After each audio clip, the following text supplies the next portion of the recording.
như bữa ta cao lại chín chiếu chiếu bèo chế bữa chúng tu chiếu cái bèn on ý đó như bữa ya tu chuẩn thật chiếu sinh tin tại ý bữa ơi bữa chẳng mới chiếu chẳng tiết chiếu thu mới chiếu ya to giáo như bữa thằng ai tại tôi như bữa mà bèn on nó tế thật ta tu thằng ai mà tế ya mà bèn on mà bèn yếm béo như thôi mới chiếu chiếu cầu ya chào tôi yếm mà tế mi tiền ông tòn già ya mai mà chiếu chiếu cầu phiền hang như bèo chế chúng chiếu nằm nhiều tu chiếu bèn on ở chiếu ít cho năm chơi bộ phụ sự chiếu chiếu coi vừa yên năm chiếu hồ lên ha mấy chiếu tại bộ tổ yếm lại chính ổ y bộ chỉ còn lại chính tọt chia tới suy bùa amen.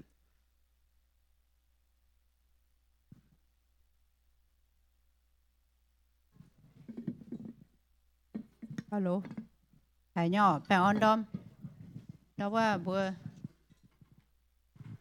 อย่าจุ้งลงยังแฟvà mà tế phẩm hiên hóng hoang quá à chủ về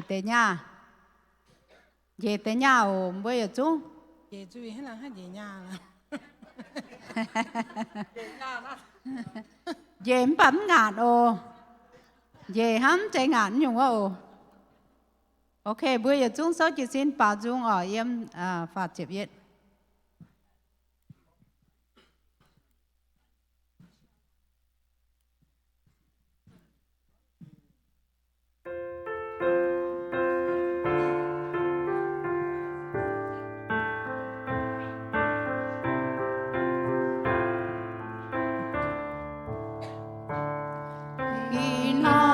Tổng chiến bèn on hoi càn quang danh ye chung khuân nhiều nghệ sĩ tổng nhiều liệp phiêm cùng họ nhau qua chiến chiều lòng chính linh nhau mãi mãi ơi quỳ tu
bố chia thành bốn ngô này vì mong cháu con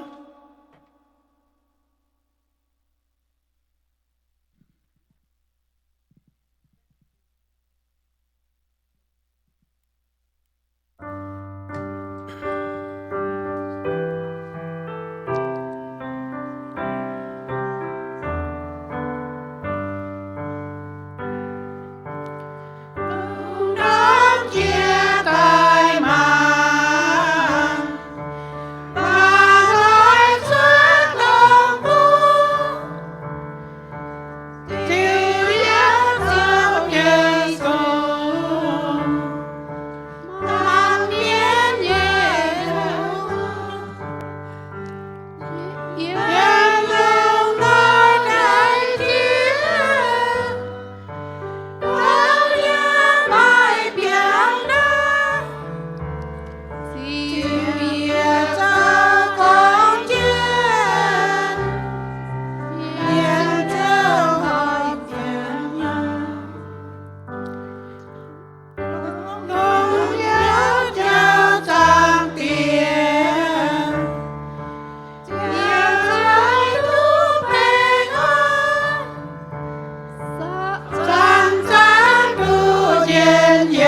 Tràn tràn trong chín thế, hôm trên chiều nhẹ nhau. Y thánh cao Giêsu, y thánh Giêsu luôn, hằng ca vào lưng giang, theo theo mai bên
giờ nay mình thảo phồng hò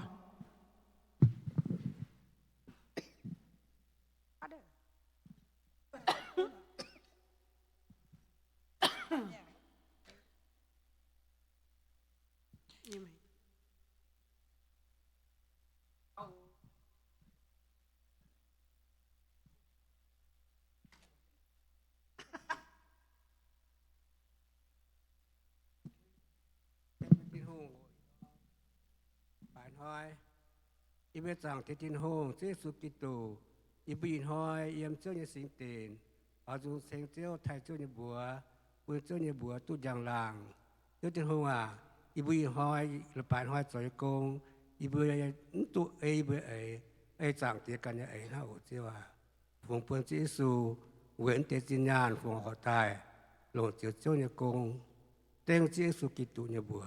Amen.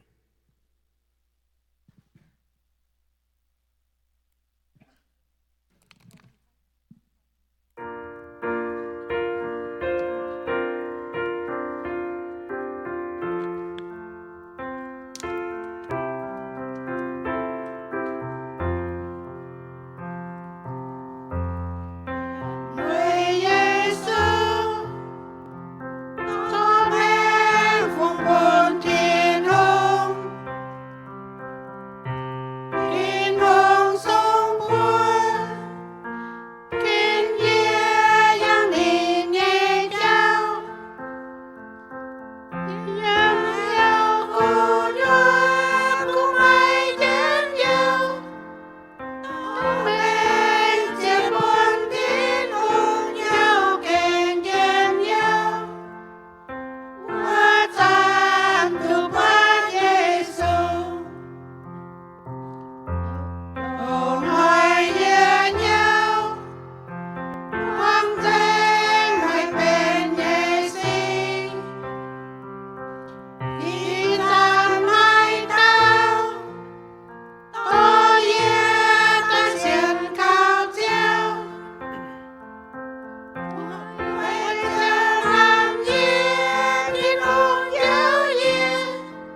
chung số chỉ bảo cái hạ lại tiêu ạ.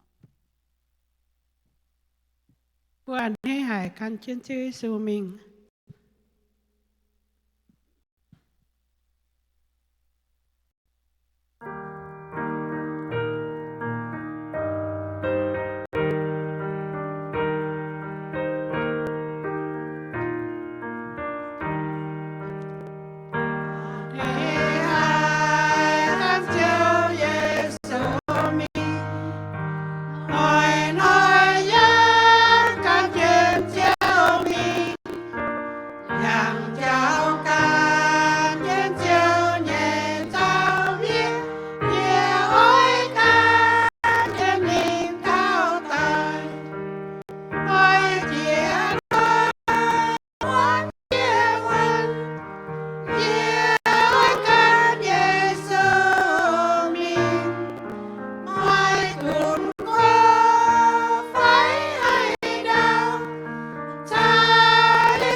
Morning.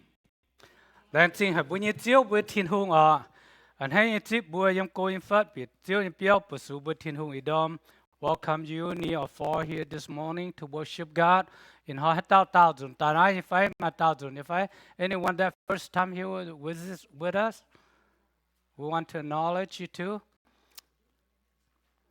Tao ta chỉ lần sinh thiên hùng. Tao chỉ nếu bữa tao trung ý quan bảo tu long hải bữa anh hay nhớ lần sinh thiên hùng. When what the Zoom team, yeah, like Jay, like seeing Heron too play piano. Thank you all. The chiếu in hai kinh sâu bữa chỉ những kinh sâu như bữa kinh như bên tàu kinh sâu bên tu lao nha bên hồ tàu in hai con hai tàu dấu tô miên tôn cháo ba miên như xía Buồn hâm mà cả.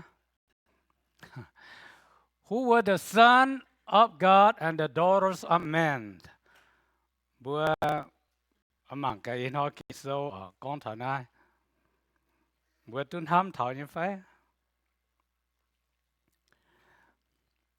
Nó sẽเป็นน้องโฮเต้าสกิงเนี่ยโฮเต้าเยี่ยมโลกิงโซมาเจียนอ้อมตองกิงโซเนี่ยว่าphía tàm nàng biang yang ding mà với chủ chăm hay nó phim gì yếm kinh sâu nó kinh tum biển hiếu nhé tàu kinh sâu bữa thâu thiên hùng thành chiếc bữa ở chiếu ở lan thiên hùng tàu chiếu en chiếu kinh hồ hay chiếu chạy lùng chạy đầm như chiếu chiếu cho mà một như chiếu chiếu hít tu dễ nhung nhung yếm nát sâu in hoi yếm chun con thảo yếm thiên tây tàuตลอดจางเจ้าว่ามันตกกินโซน่าเก่งตุปินเหียวทศวิสิงต่อเจียทานเจ้าเนี่ยว่าเปียกองเอเจนเจ้าสิงลิงกองเยี่ยมเจ้าสุกิตุเนี่ยบัวเอเมนบัวมากินโซชัดเจคอยตามังโอ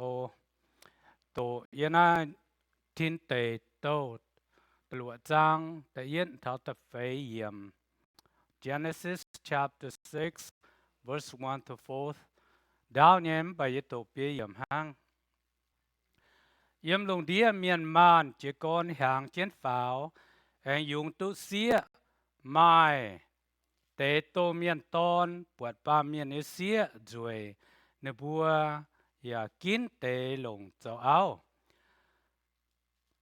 chiếu chiếu con yên nhẹ sinh linh mất chào ba miền nhiệt lưu yểm nên bùaเป็นอ้อสินหังอย่างนั้นเจียนินบัวเนี่ยห่างเจ้จังตู้เท้าเหยียดแปะงีเจียมหางวัดจันมาในฟินเมียนเอี่ยมลงเดียกะหาจะมาเนี่ยเซโตเมียนตอนลงปาเมียนเสียปุ่นเหยียตาเนี่ยฝุ่นฟ้านาเซโลนหอยไม้ปันเสไม้เม่งเต้าเนี่ยเมียนต่อจิตทินหง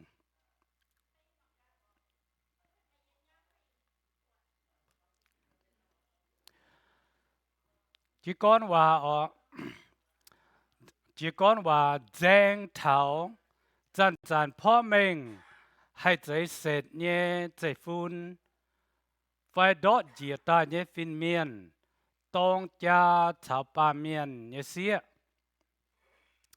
A debate term often interpreted as either godly descendants of Seth or fallen angels who intermarry with human women.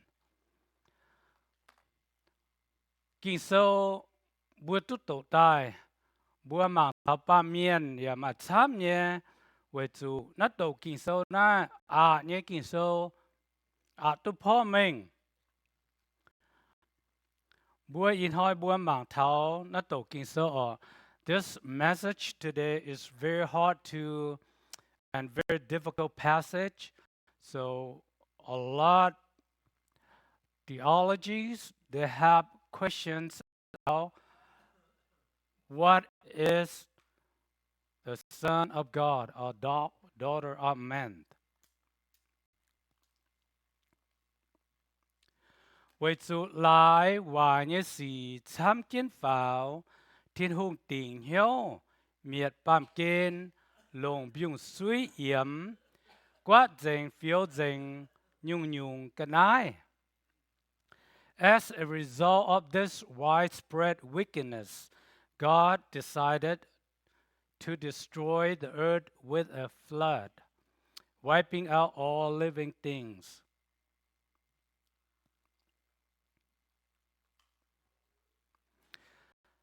Thiên tề tâu tơ luộc giang chỉ con thảo, bùa mai, kiêu tỏi, tô miên tôn, thảo ba miên xía. Genesis 6 begins by telling us of the union between the Son of God and the daughter of man.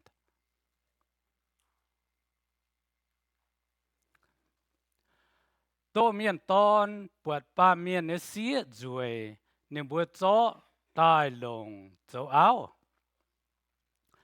The Son of God found the daughters of men very attractive, and they took them as their wives.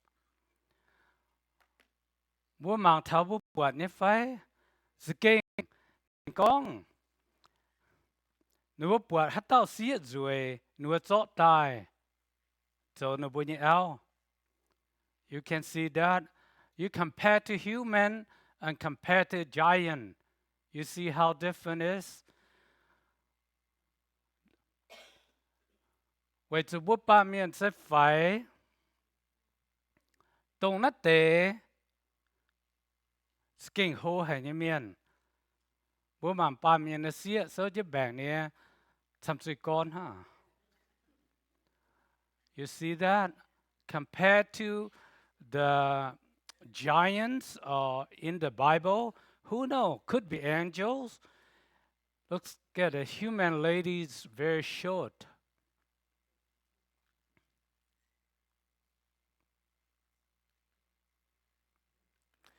Nếu bữa nhé chạy phun lộn hoi mai pan chạy mai meng tao như miền.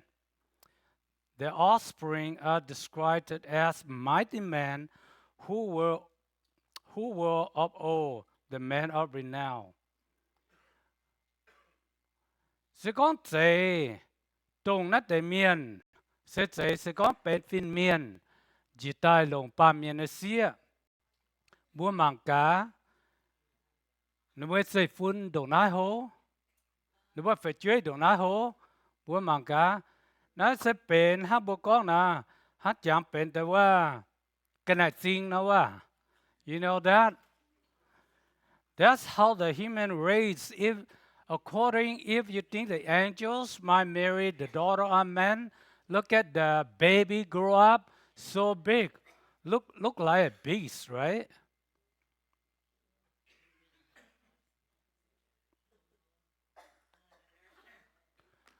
Dùn bùa màng thảo, kinh sâu mà bùa kín bùa con thảo tô miên tôn sẽเป็นtô hắc quan miên, kinh sâu bùa tổ ta tô miên tôn, nên bùa sẽ dây sệt nhé dây phun tông cha thảo Cain vài hay nhé dây phun, nó sẽเป็นพ่อแม่ยิ่งkinh sâu nhưว่าnên bùa sẽ dây sệt nhé dây phun tông cha thảo Cain vài hay nhé dây phun.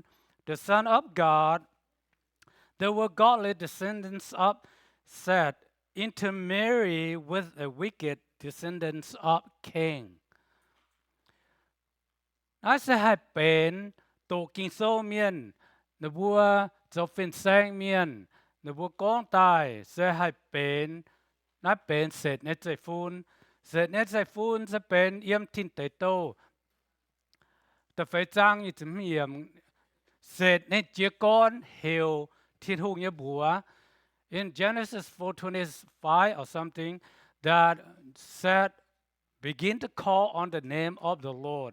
From the time the set begin to worship God, begin to worship the living God. Bữa mang thái yên đại kỳ số con thảo sệt nhiệt sệt phun chia con lò thiên hùng buộc giang thiên hùng. Để yết kín bữa hay hít tu chỉ hay bền hăng nọ. Bữa mang thảo sệt nhé tổ chung ở yếm Adam chia tai Adam sẽ mai ní tao tôn sẽเป็นCain bữa con Cain làว่าแต่เนี่ยจะเป็นเอโบบุกอาเบนบ่าทินหงฮิตุเนี่ยอาเบนเนี่ยเหี่ยวหลงบ่าคาอินเนี่ยเหี่ยววายคาอินอย่าชอบบอกในโยกว่างเนี่ย we look at is the chart here we look at the Adam had two sons had Cain and Abel and somehow Cain jealousies and killed his brother Abel.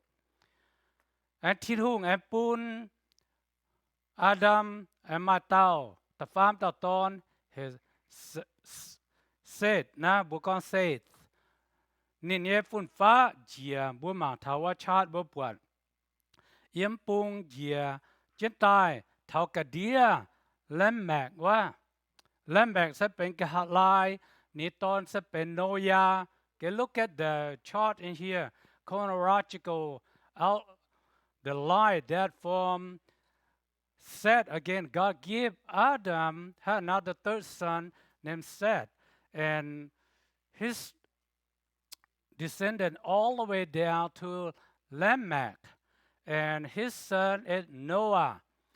Bố mà thà yếu mẹ bung khen ở tổ trong dìa na ở dìa để tật thảo cái đĩa khen ở tổ trong yếm biểu suy yếm lên nó vẫn miệt rồi mẹ mà tại rồi mẹ với nhung. Look at the flood that God destroyed the world. The other side king descendant have been destroyed all. Kiến dùn hỏi yếm Noah nhé dây phun mà dìa Japheth, Shem and Ham มาปัวตาตอนชาวนี้เนี่ยปัวตาบวงชาวเจนวาอิมฮังเป็นเหียดลานเมียนทุกชดสิงแมง We look at the Noah and Japheth, Shem and Ham with his wife and the family. Total 8 survived from the flood. Okay. นั่นจะเป็นโนวาเนี่ยตัวทรงมีวัตถุกินโซกองฟันตายบัวหมางเท้าฟันตายเนี่ยว่าอ๋อโตเมียนตอนเสไม้หังเสียนหลงเนี่ยเมียนเสเจคู่เมียนเนี่ยโตจงเสร็จ Interpret the Son of God as a reference to godly man that is the righteous lineage of Seth บัวหมางเท้าปวดเม่งเนี่ยทิ้งเนี่ยนะให้เป็นเท้าหน้าเสร็จเนี่ยตัวทรงออก We can look clearly to could be the descendant of Seth แต่ยังกินเพราะไม่งั้นว่าคาเอ็นเนี่ยใจฟุ้นวายให้เนี่ยมิ่งเท้าเจียนเสร็จเนี่ยเสียเสียนลงเนี่ยใจฟุ้น King descendants of evil joined the daughters of Seth and who were descendants of godly บุกน้อมเจียงโฮเสเป็นให้เป็นให้เป็นเสให้ใจข้าอินเนี่ยฝุ่นฟ้าจีตายให้มินสาวเจียนเสร็จเนี่ยฝุ่นฟ้าให้เป็นจะให้เป็นตองจาเนี่ยเจ้า We can look at the clearly that could be Cain descendants intermingle with the other Seth descendants มางใต้โตเมียนตอนปามจุยลงไม่เสียนเนี่ยเมียนจะเอา In this view the sons of God sinned by taking unbelieving wives จะเป็นเสร็จเนี่ยฝัดช่วยจะให้มีต้องจาลงคาอินเนี่ยฝัดช่วยสิ่งใต้ไม่หวังทิ้งหงเนี่ยว่า It could be the Seth descendants or daughters could marry with king sibling. Okay? จะบ้วนบางเท้าตะฟ้ามกินก้องเท้านินบัวดอดเจียเนี่ยฟินเมียน Okay? ไม่ปันเสเนี่ยเมียนเหี่ยวนี่ฟินเมียนต้องจาสับปะเมียนเนี่ยเสียThe fallen angels, a superhuman race called the Nephilim, intermarrying with daughters of men. จนป้าให้ใจบุก็เป็นดอดจีตายทิ้นชัยดอดจีตายฟินเมียนให้มีชาวป้าเมียนเสียตองจา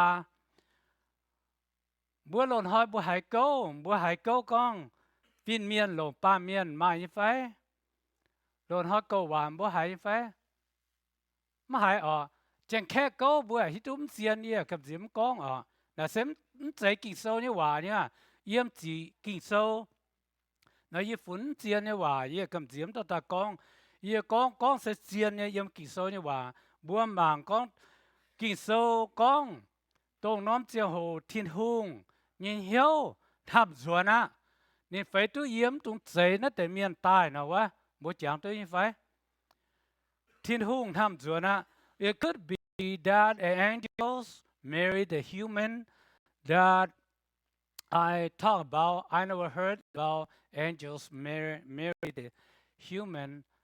Even Chinese story, legends, who know? They might talk about it, but I'm not interested. It's not part of the Bible. That outside story. So, bữa mang thằng na, vậy thì bữa có tô miên ton lồng pa miên địa. Nếu thiên hùng sinh ta bật bám kên hoài hài, thiên hùng sinh ta ham chuẩn, thiên hùng sinh ta phiêu na bám kên. Look at that's we could be the world so bad by the time so evil. Could be angels marry the human being. So how the kids grow up can be giant. So pollute the world. Maybe that's why God want to flood the world. Okay?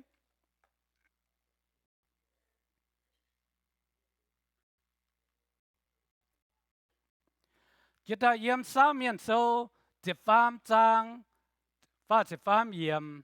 Yên ai yê bùa tu buat Nephilim mienh, anak mienh, se Nephilim mienh, nhé chạy phun.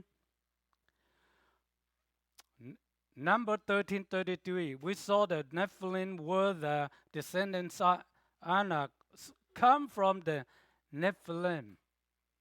Cái bữa mạng cá, để kinh số con ta Nephilim miền là sự kinh, hô hài, hên hài ở bữa mạng thập phán trái, kinh hô hài bên giant vẫn dùng.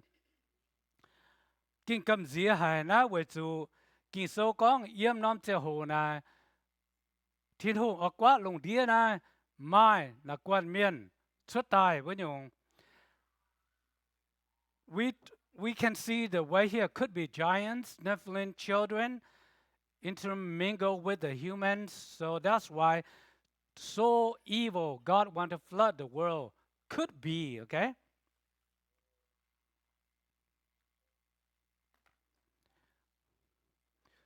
Mang bố can nó sẽ lùm chụp nhện hăng. Ê nè bố nhém chính mang bố tái buat bố lùm chụp nhện phiền hăng nhé.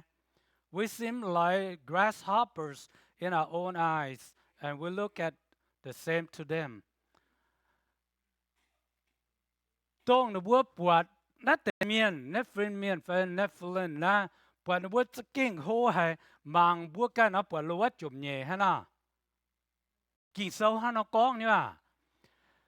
Mang búa cái phải hay lúa chụp nhẹ hăng, búa chẳng tuy nhiên phải Joshua hiểu what that nhẹ, tao miền mình sai chúa vẫn búa chẳng tuy phải búa chuẩn đập buat what that hô số mình. Buat búa là phải có lúa chụp nhẹ ha na. That's how Joshua sent the spies into the land of Canaan. Where when they're to look at they see the giant so big. Wow. Bữa mang căng ba miếng số chứ cái đĩa đũa phải nó số chứ đũa hố. Buồn hăm mà cả. Nãy kinh số con chỉ hai chạy phim miên ta lồng ba miên.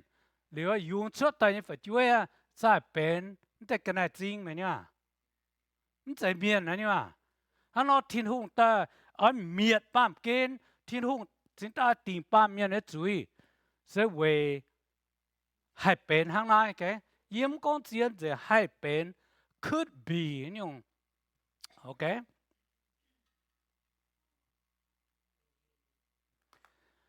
ทิ้งหุ่งทำโนยา参海您就诺亚表出，不用随意没主人，因天后ham面，ham您ham Noah no. God loves Noah so much that He saved him from the destruction of the flood. God loves people today the same way He loved Noah.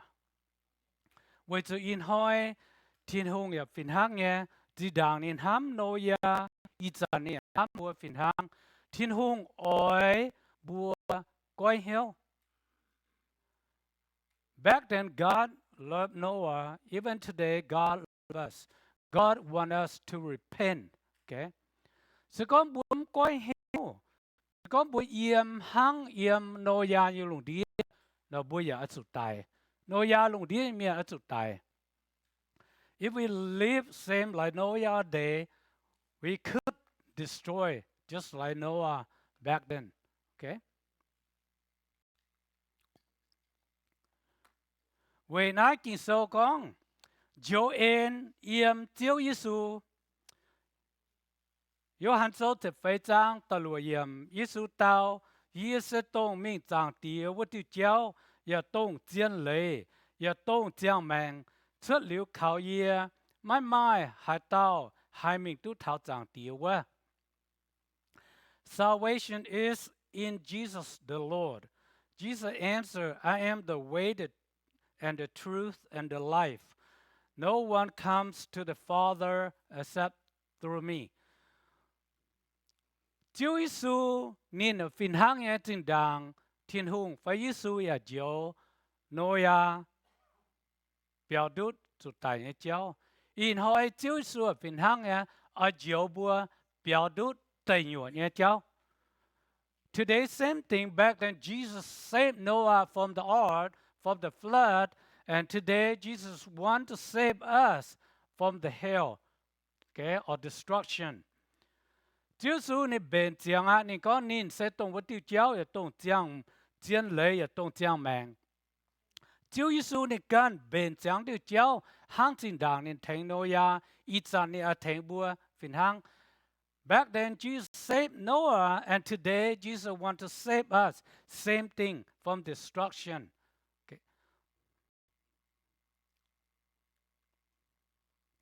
Sẽ mới vào sẽ con phiền miên hai chỗ vài gì với chủ bùa hiếu nhé phiền miên mà hai buổi tội lấy nên bùa mà hai buồn miên sang dùng.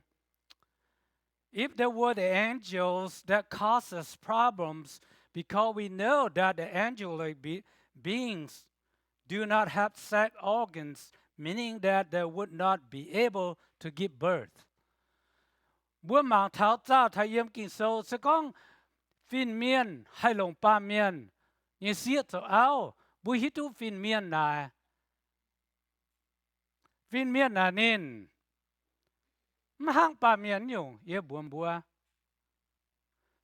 yếm hít tu hang nó dùm ba thiên hùng yếm tô dùm yếm phơi nhá.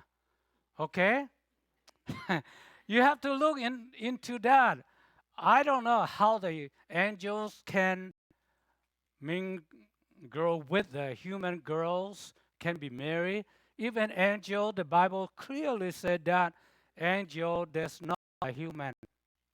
Okay. Bữa em ai yếm kinh sâu bữa chẳng nghe phải yếm chẳng em mà nên con mai xìa mưa ton lồng tụi tao áo hang giờ chúng tài gì mẹ gà lai phao xì miên lại cả Chúa Giêsu gà lai là bền hết tao nhé áo.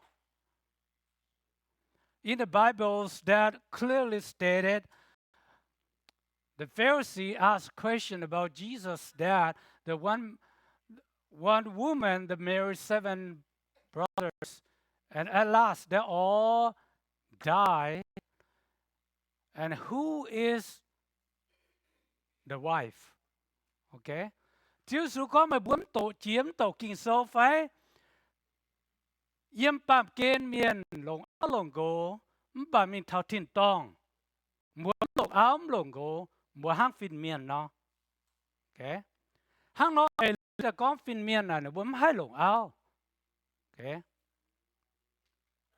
Nó muốn hai mà sang dùng.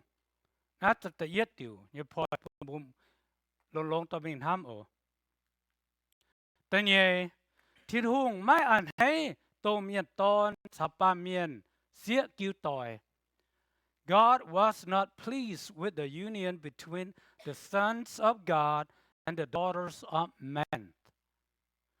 Cái thiên hùng mai an hay bố có xiên nhà miên sắm xiên nhà miên tông cha nó thiên hùng an hay nhung. Okay. Mà tại miền con, ô yết rồi lộn tao xía, tao này tao xiên Giêsu na, tao ta tiền hòn tao xía niệm xiên, nên đua chân tao tòn, hòn tao tòn sẽ chết suốt tiền hồ mía. Sự con, tao xía có ô yết lộn tao tòn, lộn chết tiền hòn tao này tao xiên tiền hồ na, tiền hòn tao tòn à đua chân tao xía suốt mình, quảng tiền hồ mía. That's a very, very, very bad choice. The example I given, you think it's a good choice? You think you can marry the girl, non-Christian or Christian girl? You think you will convert your husband become Christian? Somehow they'll lead you astray, okay? And even same thing for boy too. That's the wrong way. God said Christians should marry Christian. That is the work of God. Okay? Ta phàm hai trái Cain nhé trái phun lồng sệt nhé trái phun cho áo. It's possible that Cain's descendant marry into the line of Seth. Buông hai bên hang nó chính ta thiên hữu ta miệt phàm Cain. Okay? Ta phải về lại và nhớ cháu tham chiến vào thiên hùng tình hiếu miệt bám kên lồng biểu suy yếm quát dành phiếu dành nhu nhung cái này. As a result of this widespread wickedness, God decided to destroy earth with a flood, wiping out all living things. Not just ta phải kín. Tâm hứng kín thiên hùng sốt nắng ba miền nhé màng chẳng tôi dịch bé nghỉ dịp nhang. God shortened human lifespan 120 years. Tôi lùa kín Giêsu dấu cháu mình thiên hùng wa. Jesus is the only way to God. In hỏi chính đảng Adam Hoa với chẳng hồ chỉ tai nô ya chẳng hồ thiên hùng tu miệt dình tỏi miền không nô ya buông hang tỏi tu dầu hang in hỏi Giêsu anh ham lùng địa miền Giêsu anh ta dầu với lùng địa miền dầu lan miền. Okay. Giêsu ở bún bùa coi hiếu ta xiên lên bún bùa hai tu dầu tu yêu lưu mạng. Back then Jesus destroyed the earth. Only the family Noah's been saved. And even today, God, Jesus loved the world. Jesus loved every one of us here, and Christian or non-Christian. Jesus wants them to be saved and to have eternal life. Okay? Bữa ta tao bữa hai in hai kinh sâu nhưว่าcon tai xin nghe bữa biển hiếu thảo về hết từ thiên hùng phiếu na lùng địa. We understood clearly that how God flooded the earth, cleaned the world. Same thing for today. We have to come to Christ.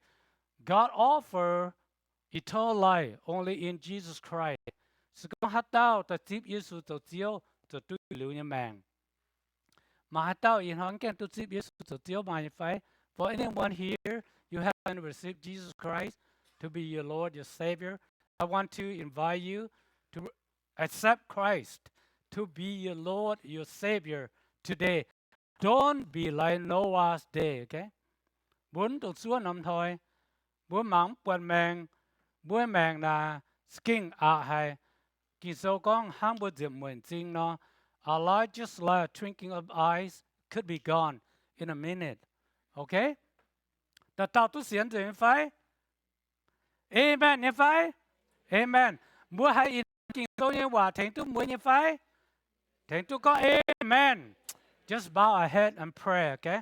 Chiếu à lan chính thiên hùng tổ chỉ hạt chiếu bùn bùn in hỏi tôi hồ theo chiếu như hòa kinh sâu như hòa chiếu hòa yếm thiên tử tâu tờ lụa trang con thảo thiên hùng ở phiếu dành lồng đĩa lồng biêu suy yếm chiếu hòa về hết điều yêu bùa mi hiếu về hết nó con bèn sẽ về từ ba miền trở hoài xì tham hải phan chế tài sẽ thiên hùng bẩn họp thiên hùng hiếu thiên hùng sinh ta tình miệt bàm kên chiếu thiên hùng siêu liêu bùn nai hiện hoa miền tu xuất sinh bèn sẽ nô ya buồm hoang tội chiếu in hoi phiền hang chiếu su bền chẳng chiếu en yếm chiếu su kỳ tù sẽ có hát tao ta xiên khảo chiếu su chiếu hạt tu yêu lưu bèn chiếu nát chiếu en sẽ khung yếm chiếu su ha ổ lần chính hay yêu chiếu yêu thiên hùngใส่ฟูปุ่นอยู่บกี่ปางละลานต้องหายเจียวเนี่ยว่าเยี่ยมเจียวสุกีดูเนี่ยบัวเตาเก่าเอเมน